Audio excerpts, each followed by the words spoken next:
Purihin po ang ating Panginoon, isang mapagpalang umaga po sa bawat isa po sa atin. At ang atin pong morning devotion ngayong araw ay magmumula po sa Door of Faith District 9, District 9 Lagro sa pangunguna po ng ating pastor, Pastor Luis Bailon. At purihin po ang Panginoon sa isang bagong umaga na ipinagkaloob po sa atin ng Diyos upang tayo ay makapag-aral po ng kanyang mga salita. Salamat po sa ating Panginoon. Bago po sa pag-aaral ng kanyang mga salita ay magpaumpisa po tayo sa isang panalangin. Hallelujah! Purihin po kayo, Panginoon. Pinupuri po namin kayo at pinapasalamatan sa umagang ito. Salamat po sa inyong dakilang biyaya at habag na patuloy pong sumasagana sa amin sa bawat araw, O Diyos. Minsan pa, kami po ay nagpapakumbaba sa inyong harapan. Patawarin niyo po kami, aming Ama, sa mga bagay na nagawa namin na hindi naging kalugod-lugod sa inyo. Dalangin namin sa umagang ito, patuloy pong mangusap ang inyo pong mga salita sa bawat isa sa amin. Patuloy po kayong magministeryo sa aming banal na spirito na magdadala po sa amin upang lubusang makasunod sa inyo pong kalooban. Maraming salamat po. Patuloy na kayo po ang maitaas sa morning devotion po na ito. Ang tanging pangalan nyo lamang po at ang pagkilos ng banal na spirito ang amin pong inaasahan. Salamat po. Purihin po kayo, dakilain kayo at sambahin sa pangalan ng aming Panginoong Jesus. Amen. Salamat po sa ating Panginoon. Muli, ang morning devotion po natin ay magmumula po sa Door of Faith District 9 Lagro sa pangunguna po ng ating Pastor Luis Bailon. At salamat po sa ating Panginoon. Ang atin pong pag-aaralan sa umaga pong ito ay patungkol po sa biyaya po ng ating Diyos. At alam po natin na ang patuloy na paglago sa biyaya ng Diyos ay magdadala sa atin upang mas magsikap pa tayo na mamuhay sa kalooban po ng ating Diyos Ama na nasa langit. Ngayon, atin po munang ibigyan ng kahulugan yung salita pong biyaya ng Diyos at kung ano po yung magiging tugon natin sa biyaya po ng Diyos na atin pong tinanggap. Pag sinabi pong biyaya ng Panginoon o grace ng Panginoon, ito po ay nangangahulugang unmerited favor. Palagi po natin itong naririnig.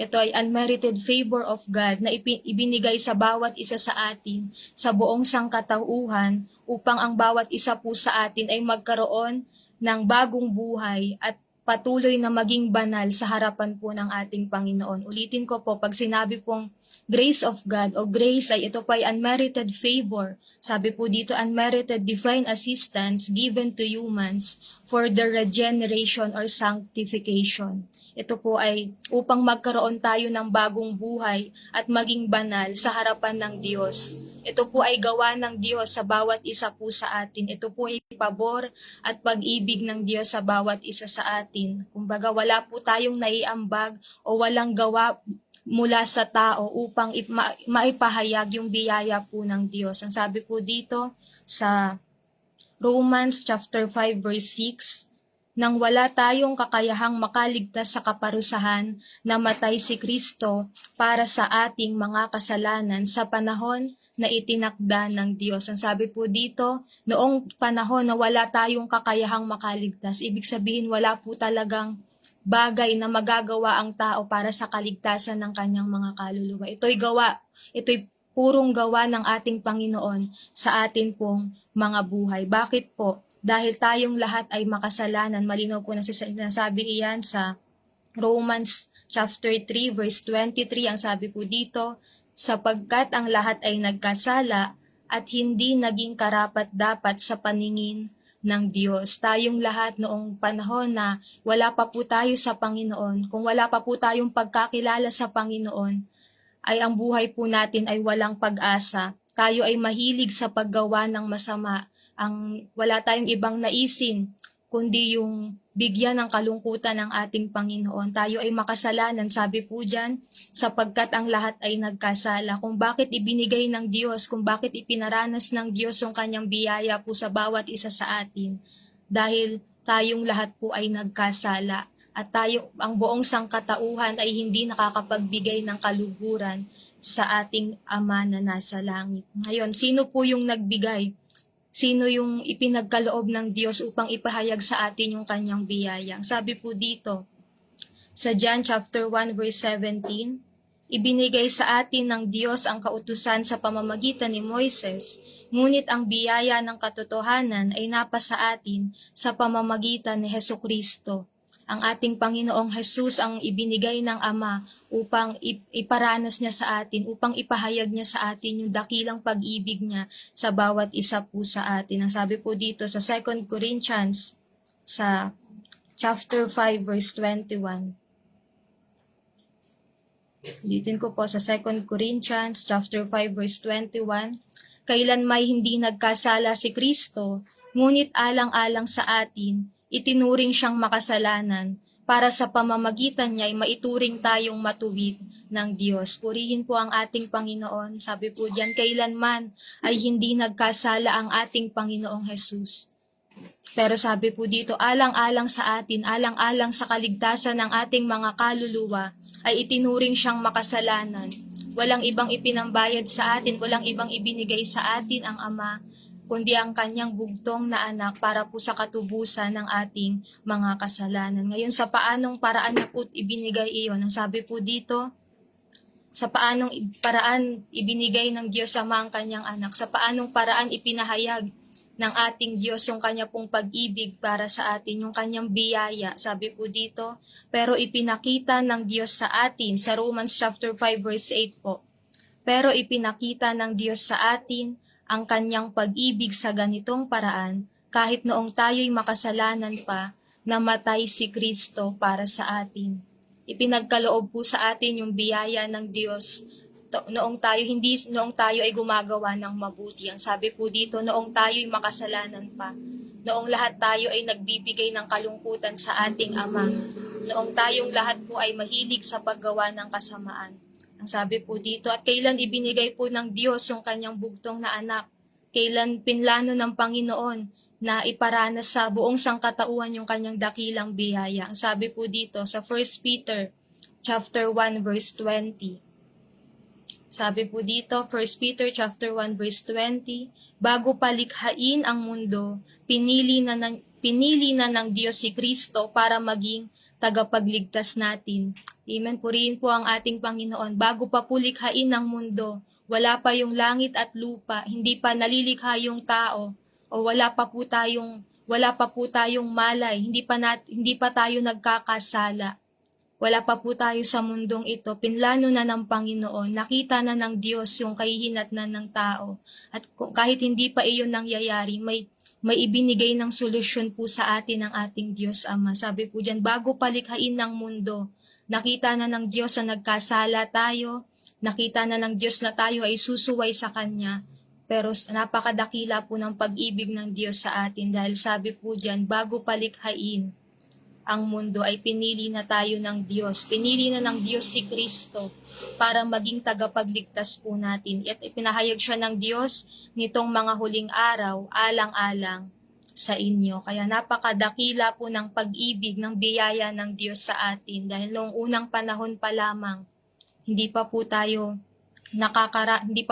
napupunta sa mundong ito, ay plano na ng Diyos na iligtas po ang bawat isa sa atin. Kaya napakahalaga po, kagaya po ng sinabi ko kanina, yung patuloy na paglago sa pagkaunawa sa biyaya ng Diyos. Kung palagi po nating binubulay, kung palagi nating binabalikan kung paano po tayo kinahabagan ng Diyos, kung patuloy po nating iisipin kung ano yung estado ng Diyos noong tayo ay kinatagpo niya.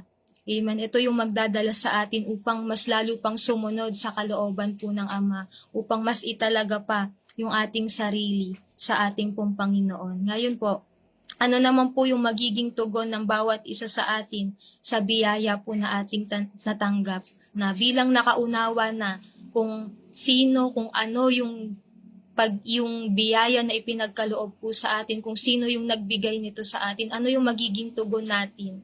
Amen. Sabi po dito sa 2 Corinthians chapter 6 verse 1. Ulitin ko po, ano po yung magiging tugon ng bawat isa sa atin sa biyaya na ating tinanggap. Sa 2 Corinthians chapter 6 verse 1, bilang mga katuwang sa gawain ng Diyos, nakikiusap kami sa inyo na huwag ninyong baliwalain ang biyaya ng Diyos na inyong natanggap. Una po nating magiging tugon sa biyaya na ating natanggap ay huwag po natin itong tanggapin na walang kabuluhan. Dahil marami sa atin ang tinatanggap ang biyaya ng Diyos na nasa mababang antas lang. Nawa po wag mangyari sa atin na sa tuwing naririnig natin yung biyaya ng Panginoon, sa tuwing naririnig natin yung pag-ibig ng Diyos sa ating mga buhay, ay hindi po tayo nagkakaroon ng matinding appreciation sa biyaya po ng Panginoon. Wag maging head knowledge lang yung salita po yung biyaya po ng Panginoon sa atin. Nawa wag lang nating malaman, wag lang nating malaman na ang Panginoong Hesus ay nagbigay ng buhay para sa atin. Wag lang nating malaman na ipinagkaloob na tayo ay iniligtas ng ating Panginoon. Kundi kailangan po nitong magkaroon ng epekto sa ating buhay. Kailangan makitaan kung talagang nauunawaan po natin yung biyaya po ng Panginoon, ito po ay makikitaan ng epekto sa ating pong buhay. Dahil imposible po sa isang tao na hindi mabago ang buhay kung totoo niyang tinanggap yung biyaya ng Panginoon. Amen? Dahil lahat po tayo, kung bakit tayo nandirito, kung bakit tayo nag-aaral ng salita ng Panginoon, kung bakit tayo nagsisikap na makilala pa ang Panginoon. Dahil alam natin yung katatayuan natin. Dahil alam natin na yung biyaya lamang ng Diyos yung ating pinanghahawakan kung bakit po tayo nagkaroon ng bagong buhay. Ulitin ko po, imposible na hindi mabago yung buhay ng isang tao kung totoo niyang tinanggap yung biyaya po ng Diyos. Dahil ang totoo, ang biyaya ng Diyos ay higit po sa lahat ng bagay. Kung sa realidad ng ating buhay, ang biyaya ng Diyos, yung pinakamahalagang bagay na pinakamahalaga na ating natanggap sa buhay po na ito. Dahil kung wala yung biyaya ng Panginoon, tayo pong lahat ay wala pong mapag-uusapan sa mga oras po na ito. Dahil lamang talaga sa ating Panginoong Hesus kung bakit tayo nagkakaroon ng pag-uusap ngayon patungkol sa kanyang mga salita. Dahil kung hindi ipinaranas ng Diyos yung kanyang biyaya, kung hindi ipinagkaloob ng Diyos Ama yung kanyang bugtong na anak para po sa atin, ay wala po tayong mapag-uusapan sa umagang ito. Ang biyaya po ng Diyos ay higit sa lahat ng bagay, higit ito sa mga bagay sa mundong ito, higit ito sa mga pagpapala ng mundong ito, higit ito sa mga pagkain o sa kung anuman. Amen? Ito yung pinakamahalagang bagay po na ating natanggap. Kaya sabi po dito ni Apostol Pablo, bilang mga katuwang sa gawain ng Diyos, nakikiusap po ang Apostol Pablo dito na nakikiusap kami sa inyo, nagmamakaawa, na wag ninyong baliwalain yung biyaya ng Diyos na atin pong natanggap. Dahil hindi ginto, hindi pilak yung ipinantubos po sa atin, kundi yung mahalagang dugo ng ating Panginoong Hesus. Kaya salamat po sa ating Panginoon. Bilang pangalawa po, ano yung magiging tugon natin sa biyaya po na ating natanggap? Pangalawa, ipakita natin na tayo ay may bagong buhay na sa pamamagitan ng biyaya ng Diyos, sa paraan po na hindi na tayo nagpapatuloy sa ating pagkakasala. Tayaan niyo po na magbasa po ako ng mga verses bago po tayo magpatuloy. Sabi po dito, sa Romans chapter 6 verse 1 and 2. Ano ngayon ang masasabi natin? Magpapatuloy ba tayo sa kasalanan para lalong madagdagan ang biyaya ng Diyos sa atin? Aba, hindi maaari. Hindi maaari na magpatuloy pa tayo sa pagkakasala dahil ang kasalanan ay wala ng kapangyarihan sa atin. Sa Romans chapter 6 verse 13 to 14. Huwag na ninyong gamitin ng alinmang bahagi ng inyong katawan sa paggawa ng kasalanan, sa halip ialay ninyo ang inyong sarili sa Diyos bilang mga taong binigyan ng bagong buhay.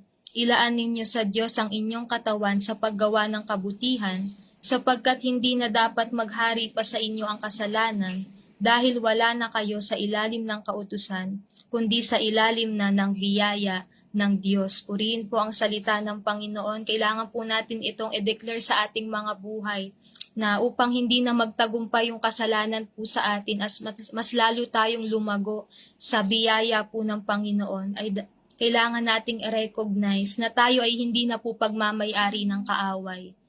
Wala na tayo sa paghahari ng dyablo.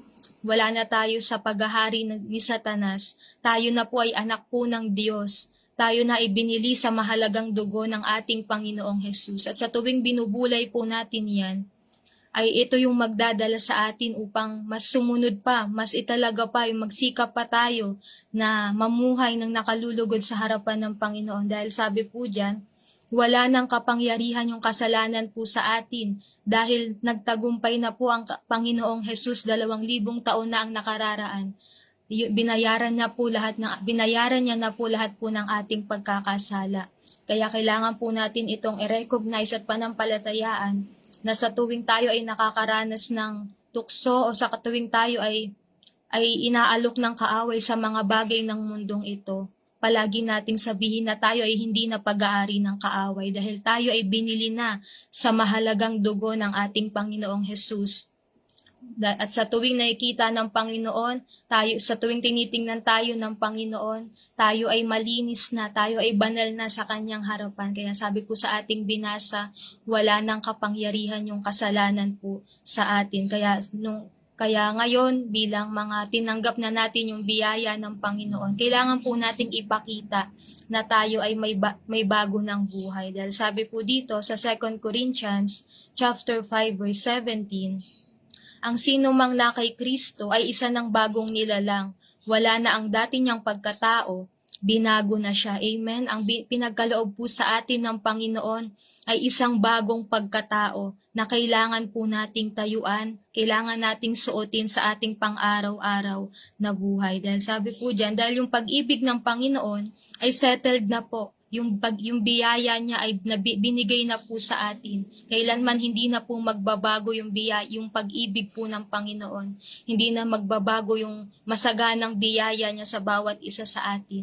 At ngayon, kailangan po nating gawin, kailangan nating suotin yung bagong pagkatao na ibinigay po sa atin ng ating Ama na nasa langit. Dahil karaniwan po sa atin, kapag tayo ay may natatanggap na isang bagong bagay, lalo na kung alam natin yung halaga nito at yung nagbigay sa atin ay mahalaga din, kaagad natin itong gagamitin o kaagad natin itong susuotin. Lalong higit po yung ating yung pananampalataya, yung biyaya ng Diyos na ating tinanggap. Liban na lang na hindi natin ito gagamitin, liban na lang na mas mahalaga pa sa atin. Mas mahalaga pa rin sa atin yung luma nating pag-aari. Pero mga kapatid, salamat po sa ating Panginoon dahil bilang mga nakaunawa na ng salita ng ating Panginoon, tuwing titingnan natin yung dati nating buhay, hindi ito karapat-dapat na pahalagahan pa. Dahil sa tuwing babalikan natin yung dating buhay natin, makikita natin na wala tayong pag-asa. Tayo ay patay sa harapan po ng ating Panginoon noong sa dati nating buhay. Kaya hindi ito karapat-dapat na bigyan ng pagpapahalaga. Lalo na po ngayon na nagkaroon na po tayo ng isang tiyak na pag-asa sa ating pong Panginoon noong oras na tayo ay sumampalataya sa Kanya. Ang ibinigay po sa atin na isang bagong pagkatao na kailangan po nating suotin. At liban na hubarin natin yung dati nating pagkatao at suotin yung bagong pagkatao na ibinigay sa atin ng ating Panginoon, doon pa lamang po tayo lubusang makakasunod sa ating pong Panginoong Hesus. Dahil kung patuloy pa rin po natin ipapamuhay yung dati nating pagkatao sa pagsunod natin sa ating Panginoon, ay baliwala po iyon. Hindi tayo lalago, hindi natin makikilala ang ating Panginoong Hesus kung patuloy pa rin po tayo sa pamumuhay sa dati nating pagkatao. Kaya mga kapatid, inaanyayahan tayo ng ating Panginoon sa mga oras na ito na hubarin na natin, huwag na tayong mamuhay sa dati po nating buhay dahil ang dati nating buhay ay walang pag-asa. Ngayon inaalok tayo ng Panginoon ng isang buhay na pag-asa kung tayo ay lubusang susunod po sa Kanya, kung patuloy tayong magsisikap na tayuan at lakaran yung bagong pagkatao na ipinagkaloob po sa atin ng ating Panginoon.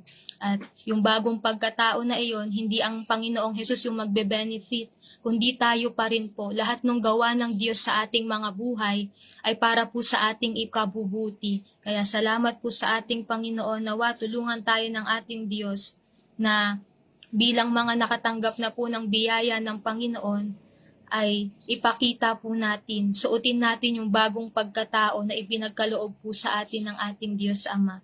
Salamat sa Panginoon. Bilang pangatlo po, yung magiging tugon natin sa biyaya po na ating tinanggap ay kailangan po nating lumago sa biyaya po ng Diyos. Sa 2 Peter chapter 3 verse 18. Ulitin ko po, 2 Peter chapter 3 verse 18. Sa halip lumago kayo sa biyaya ng Diyos at sa pagkakilala sa ating Panginoon at tagapagligtas na si Hesukristo, purihin siya ngayon at magpakailanman. Amen. At kinakailangan, mga kapatid, na kailangan nating lumago sa biyaya po ng ating Diyos dahil kapag tayo ay lumalago sa biyaya ng Panginoon, mas nakikilala pa natin yung ating Panginoong Jesus. Ito yung magdadala pa sa atin, ito yung magtutulak sa atin na sundin yung kalooban po ng ating Ama. Ito yung magtutulak sa atin upang magsikap na mamuhay ng banal sa harapan po ng ating Panginoon. Kaya inaanyayahan tayo na lumago tayo sa biyaya po ng Diyos at sa pagkakilala sa ating Panginoong Jesus. Sa paanong paraan? Walang ibang ibinigay po sa atin ng ating Ama, ang ating Panginoong Jesus sa ating paglago sa biyaya ay walang iba kundi yung kanyang mga salita. Sufficient po yung salita ng Panginoon para tayo ay palaguin. Kaya palagi tayong nakakarinig ng mga sermon, palagi tayong pinapaalalahanan ng ating mga tagapanguna ng bawat mga naghahayag ng salita ng Panginoon. Napahalagahan po natin yung salita ng Panginoon dahil walang ibang magiging daan upang tayo po ay lumago sa pagkakilala sa ating Panginoong Jesus at upang tayo ay lumago sa kanyang biyaya ay walang iba kundi sa pamamagitan po ng kanyang mga salita at sa pagbubulay-bulay ng mga ito at sa pamamagitan po ng panalangin. Ang biyaya ng Diyos yung magdadala pa sa atin sa isang tao upang lubusan pong magbago. Kaya napakahalaga na sa bawat araw po ng ating buhay, tayo po ay magsikap na lumago, mas kilalanin pa yung ating Panginoon. At hayaan natin na hindi lang sa umagang ito, kundi sa bawat araw po na dumaraan, sa bawat araw na ibinibigay sa atin ng Panginoon, palagi nating i-meditate yung kagandahang loob po ng Diyos sa atin.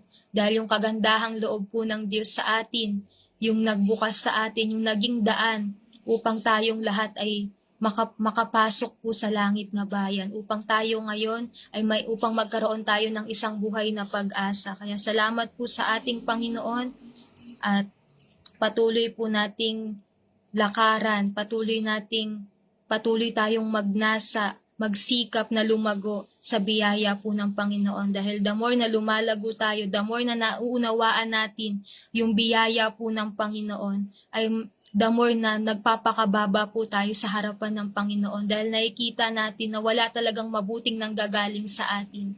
Ang lahat kung bakit tayo nakakapagpatuloy ay dahil lamang po sa biyaya ng ating Panginoon. Na katulad po ni Pablo na sa kanyang sulat sa aklat po ng Efeson, sabi niya doon, sa tuwing naaalala niya yung pag-ibig ng Diyos ay lumuluhod siya sa pagsamba sa Kanya. Lumuluhod si Apostol Pablo sa tuwing sa tuwing iniisip niya, sa tuwing binubulay niya yung kagandahang loob ng Diyos sa kanyang buhay. Dahil nakikita niya, naaalala niya yung dati niyang pagkatao, kung paano siyang tinatagpo ng ating Panginoon. At ganoon din po tayo, upang mas lalo pa po nating maunawaan kung gaano kalaki yung biyaya ng Panginoon. Balikan po natin kung paano po tayong inabot ng Diyos. Tayong lahat ay walang pag-asa. Tayong lahat ay walang kasalanan. Pero salamat po sa masaganang biyaya ng Panginoon na patuloy pong sumasagana po sa atin. Dahil kung wala yung biyaya ng Diyos, tayong lahat ay papunta sa kapahamakan. Sa biyaya ng Diyos, ito yung nagbukas sa atin ng pintuan upang magkaroon po tayo ng daan. Siya yung naging daan. Ang Panginoong Hesus yung naging daan upang makapasok po tayo sa buhay na walang hanggan.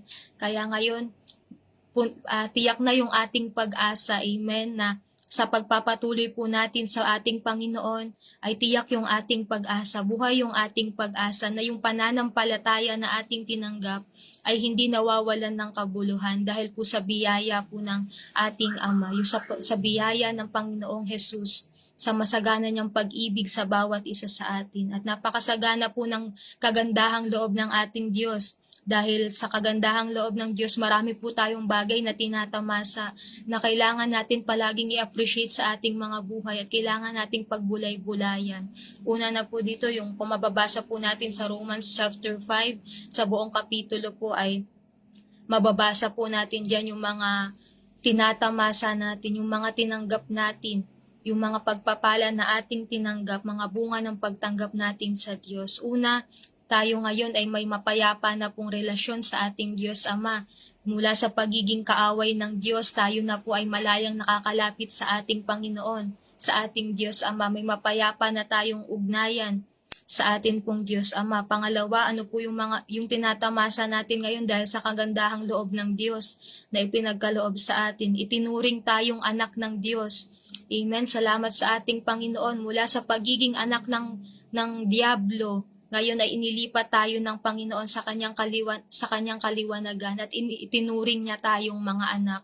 Pangatlo ay tinuring tayong mga kaibigan ng Diyos. Purihin po ang Panginoon. Itinuring niya tayong mga kaibigan na ngayon ay napapahayagan niya po ng kanya pong mga salita. Katulad ng isang kaibigan, sabi sa salita ng Panginoon, ay sinabi sa atin, binigyan tayo ng kaunawaan ng Panginoon patungkol po sa kanyang mga salita upang mas lubusan pa po tayong makasunod po sa kanya. At pang-apat, tayo ngayon ay nagagalak.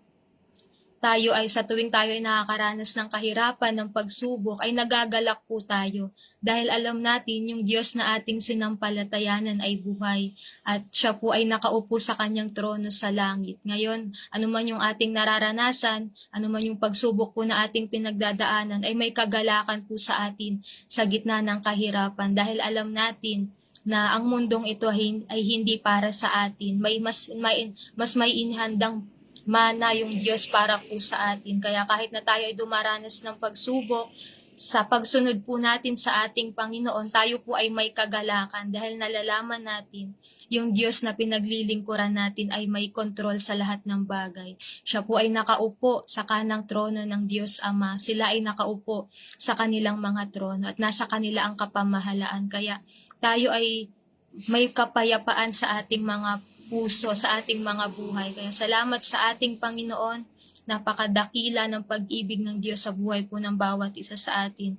At isang bagay pa na pinagkaloob po sa atin ng ating Ama sa pamamagitan ng kanyang biyaya. Yung tinatamasa natin ngayon dahil sa kagandahang loob ng Diyos ay yung mayroon tayo ngayong pagkakataon o binigyan tayo ng Panginoon ng assurance na kapag tayo ay sasampalataya sa Kanya, kapag tayo ay susunod sa Kanya, tayo ay makikibahagi sa Kanyang kaluwalhatian.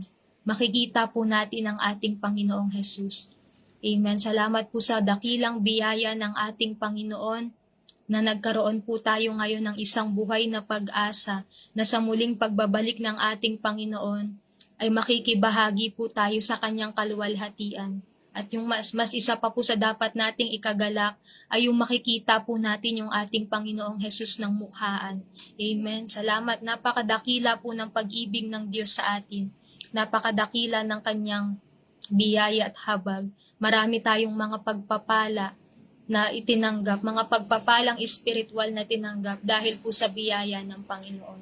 Kaya nawa ay palagi po nating i-meditate yung ginawa ng Diyos sa atin pong mga buhay, yung kabutihan niya po sa ating mga buhay, sa araw-araw po nating ginagawa at sa patuloy po nating pagsunod sa ating pong Panginoon. Palagi po nating bulayin yung salita ng Panginoon. Na ano yung katatayuan natin kung hindi ibinigay ng Diyos Ama yung kanyang bugtong na anak.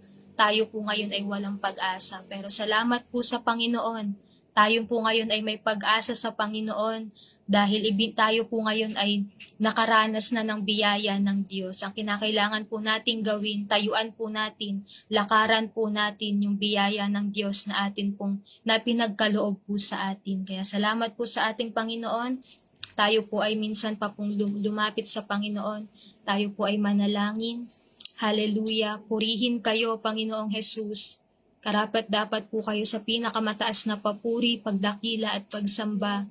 Hallelujah. Salamat po sa inyong dakilang biyaya na ipinaranas sa buhay ng bawat isa sa atin, sa amin, O Diyos. Tulungan niyo po ang bawat isa sa amin, sa bawat mga kapatid ko po sa Panginoon na nanonood sa mga oras na ito.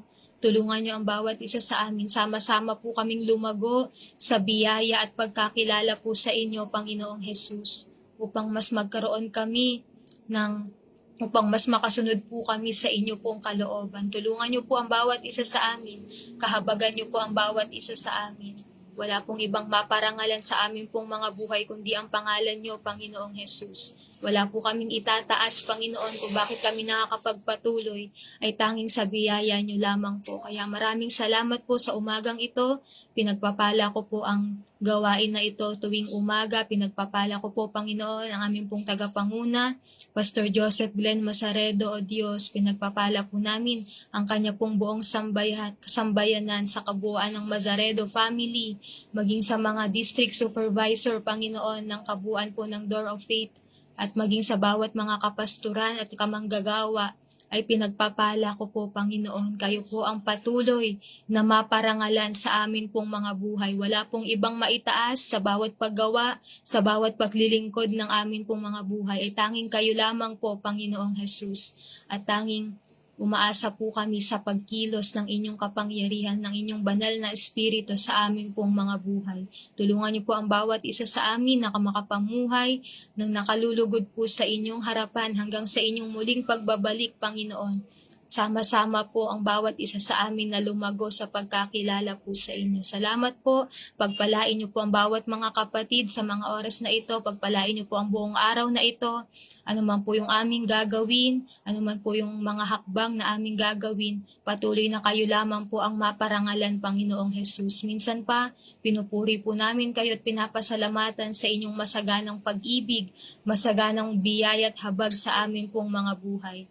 Purihin po kayo't dakilain sa pangalan ng aming Panginoong Jesus at tagapagligtas. Ang lahat po ay magsabi po ng Amen. Purihin po ang Panginoon, ang pabor at biyaya po ng Diyos ang sumagana po sa bawat isa po sa atin. Pagpalain po tayong lahat ng Panginoon, sa Diyos po ang papuri. God bless po sa bawat isa.